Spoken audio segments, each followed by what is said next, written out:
নমস্কার বন্ধুরা, all in one চ্যানেলে আপনাদের সবাইকে স্বাগত জানাই। আশা করি সবাই ভালো আছেন, সুস্থ আছেন।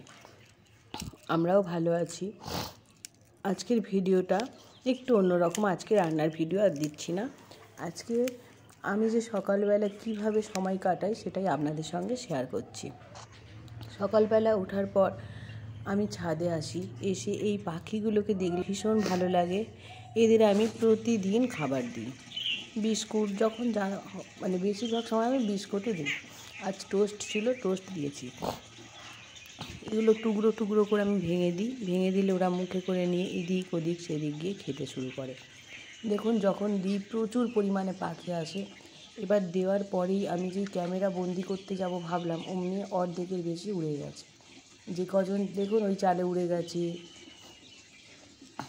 ওই পাশের গাছের মধ্যে গেছে, চারিদিকে উড়ে গেছে। হয়তো ভয় পাচ্ছিল। আমি ওই জন্য বেশি দেরি না করে অল্প একটু লুকিয়ে লুকিয়ে ক্যামেরা বন্দি ওই গাছের মধ্যে উড়ে গেছে। দেখুন, নইলে প্রচুর পরিমাণে পাখি আছে, প্রচুর। আমি একটু দূর থেকে ক্যামেরা করে নিয়ে আবার চলে এলাম। ওরা আবার নিজেদের জায়গায় এসে খেতে শুরু করেছে। এই দেখুন, পাখি অনেক রকম পাখি আছে। ছাতরে পাখি, বুলবুলি পাখি।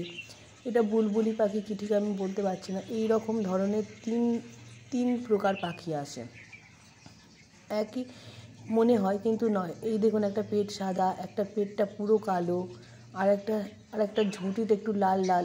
3 রকমের এই রকম পাখি আসে। আগে অনেক পাখি প্রায় বিলুপ্ত হয়ে গিয়েছিল, কিন্তু করোনা হওয়ার পরে মানুষের যেরকম অনেক খারাপ হয়েছে, তেমনি ভালোও হয়েছে পশু পাখিদের জন্য। অনেক পাখি আমি দেখতে পাই, অনেক প্রকারের পাখি দেখতে পাই, যেটা আমি আগে এত দেখতে পেতাম না।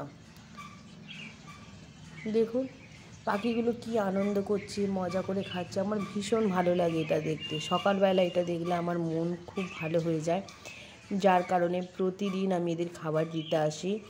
দিয়ে আমি একটু বসে থাকি, ওদের দেখি আমি।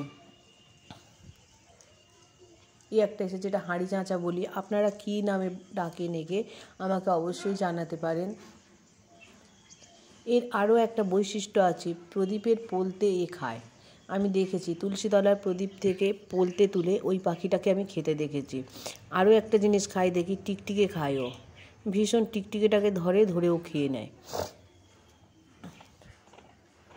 তবুও খাবার দিলে এখান থেকেও খায়। ছাতরে পাখিগুলো সবার আগে খাচ্ছে। দেখুন, ভালো থাকবেন, সুস্থ থাকবেন।